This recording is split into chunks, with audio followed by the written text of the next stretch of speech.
যে কোনো একটা টুর্নামেন্ট বা ইভেন্ট হলে আমরা খালি সামনে থেকে ইভেন্টটাই দেখি, কিন্তু ওই ইভেন্টটা পরিকল্পনা করার থেকে শুরু করে এটাকে স্ট্যাবলিশ করা এবং আনুষঙ্গিক কাজ করতে কিন্তু আরও আগের থেকে কাজ শুরু করতে হয়। বলতে গেলে গত এক সপ্তাহ আমাদের বেশ কঠিন গেছে। একসাথে খেলা চলছিল এবং এসিসির মিটিংটা হবে কি হবে না সেরকম একটা দ্বন্দ্বের মধ্যেও আপনারা পত্রপত্রিকায় দেখেছেন। তো সব কিছু মিলে একটা কঠিন সময়ের মধ্যে দিয়ে আমি মনে করি বিসিবি যারা এই কর্মকাণ্ডে লিপ্ত ছিলেন, যারা এই কাজগুলো করেছেন, তারা একটা ধন্যবাদ তাদের পাওয়া প্রাপ্য। কারণ সুন্দরভাবে সকল অনুষ্ঠানটা, এই খেলাটাও সুন্দরভাবে শেষ হয়েছে। আমার মনে হয় ওয়েদার আমাদেরকে খুব সাপোর্ট করেছে এবং একই সাথে এসিসির প্রথম এজিএম বাংলাদেশে যেটা হয়েছে এটা সুন্দরভাবে সুষ্ঠুভাবে শেষ সম্পন্ন হয়েছে, সেটাই আমি বলবো। যেহেতু এসিসির প্রসঙ্গটা চলেই আসলো, আমরা এসিসির মিটিংটা নিয়েই কথা বলতে চাই আগে। কারণ এখানে আপনি যেটা বললেন যে এশিয়ান ক্রিকেট কাউন্সিলের চেয়ারম্যান মহসিন নাকভি তিনি পার্সোনালি থ্যাঙ্কস জানিয়েছেন বিসিবির কর্মকর্তারা যারা আছেন, এবং বাংলাদেশেও এমন একটা আয়োজন সফলভাবে করা যায়, মানে মিটিং, সেটাও অনেক বড় একটা ব্যাপার ছিল।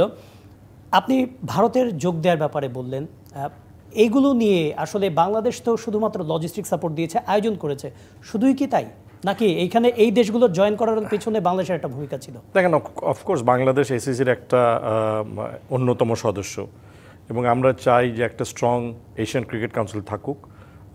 অতীতেও আমি যখন বিভিন্ন সময় এসিসিতে বাংলাদেশকে রিপ্রেজেন্ট করেছি এবং আইসিসিতে, আমরা যদি সংঘবদ্ধ একত্র থাকি তাহলে অনেক কিছু ভালো করা যায়। সো যদি একটা ডিভাইডেড এশিয়ান ক্রিকেট কাউন্সিল থাকে, আমি মনে করি আমাদের এই এলাকার ক্রিকেটের জন্য এটা ভালো নয়।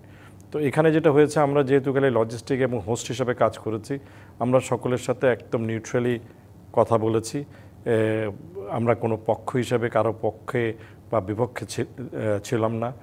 আমিনুল ইসলাম এবং আমাদের অন্যান্য যারা এর সাথে কাজ করেছে সুন্দরভাবে এটাকে সম্পন্ন করতে পেরেছে এবং আলটিমেটলি সকল দেশই এটাতে ফিজিক্যালি অথবা অনলাইন জয়েন করেছিল। বাংলাদেশ ক্রিকেট বোর্ডের সাথে অনেক লম্বা সময় ধরে কাজ করছেন, ক্রিকেট সংগঠক হিসেবে তা আরও বেশি সময় ধরে কাজ করছেন। এই যে ভারত পাকিস্তানের যে রাজনৈতিক দূরত্ব, এটা একেবারে শুরু থেকে দেখে আসছেন। রিসেন্ট টাইমে একটু বেশি দেখা যাচ্ছে, একেবারে খেলবো না, যাবো না, এটা রিসেন্ট টাইমে দেখা যাচ্ছে। আমরা বলছিলাম যে ডিভাইডেশনটা আমরা চাই না, কিন্তু ডিভাইডেশনটা চলে আসছে। খেলার বাইরে রাজনীতিটাকে আমরা রাখতে পারছি না, চলেই আসছে বারবার। এইটা কিভাবে দেখছেন আপনি? আনফর্চুনেটলি আপনি যদি অতীত থেকেও দেখেন, এই সাবকন্টিনেন্টে ক্রিকেট এবং পলিটিক্স রানস প্যারালালি। প্রতিটি ক্ষেত্রেই সরকারি পর্যায়ে যারা সরকার আসেন তারাও, কারণ ক্রিকেট এমন একটা বড় মাধ্যম এই সাবকন্টিনেন্টের জন্য যে ইটস এ ফ্রন্ট রানার, এটা ইটস লাইক এ রিলিজিয়ন। তো সেখানে সবাই এটাকে ব্যবহার করে, তো সেটা ব্যবহৃত হচ্ছে। তবে আমি যেটা মনে করি, প্লেয়ারদের মধ্যে এবং যারা সংগঠক আছেন তাদের মধ্যে খুব সৌহার্দ্যপূর্ণ পরিবেশে আমরা কাজ করি। ভারত থেকে যখন এসিসি বলেছিল বাংলাদেশে মিটিংটা হবে, এটা কি সত্যি যে ভারত চেয়েছিল বাংলাদেশে আসবে না?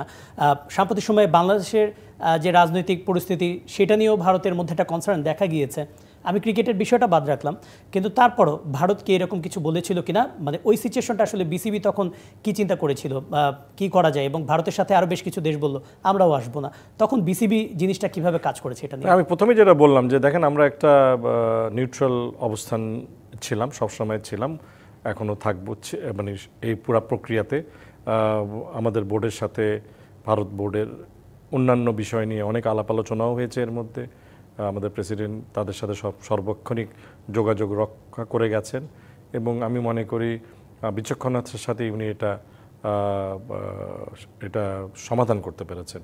আমাদের সাথে ভারত এবং শ্রীলঙ্কা বোর্ডের অন্যান্য অনেক প্রোগ্রাম রয়েছে। আমরা জুনিয়র লেভেলে ক্রিকেট খেলি এবং আমাদের ফুল টিম, মেন্স, ওমেন্স টিমের বিভিন্ন ট্যুর আছে। সুতরাং আমরা ওটাকে সামনে রেখেই কথাবার্তাগুলো চলেছে এবং সেই ক্ষেত্রে আমি মনে করি যে বাংলাদেশ তাদের একটা সফল ভূমিকা রাখতে পেরেছে। কিন্তু এইখানে আসলে ভারতের সাথে হঠাৎ করে শ্রীলঙ্কা ক্রিকেট বোর্ডের সাথে বাংলাদেশের বেশ দারুণ একটা সম্পর্ক।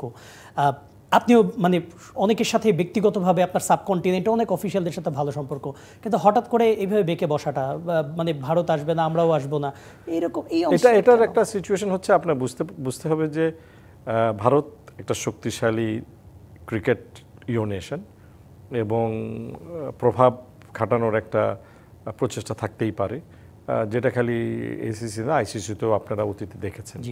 তো সেটা হয়তো হয়, কিন্তু সব শেষে যেটা হয় যারা ক্রিকেট সংগঠক তারা কিন্তু ক্রিকেটটাকে সামনে রাখেন।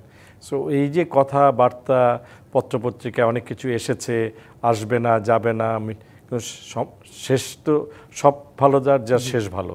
তো যেহেতু শেষটা ভালো হয়েছে, আমরা ওই মানে পিছের যে খারাপটাকে আর আলাপ নাইবা করি।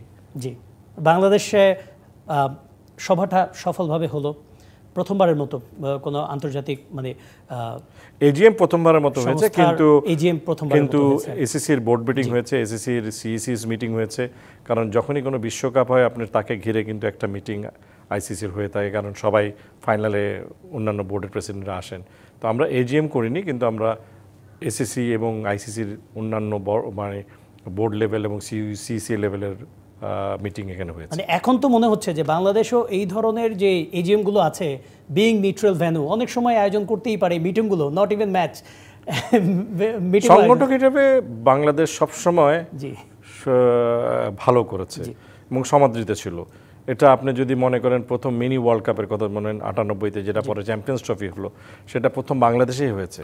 তো বাংলাদেশ কিন্তু আতিথেয়তার দিক থেকে সবসময় ভালো করে এসছে।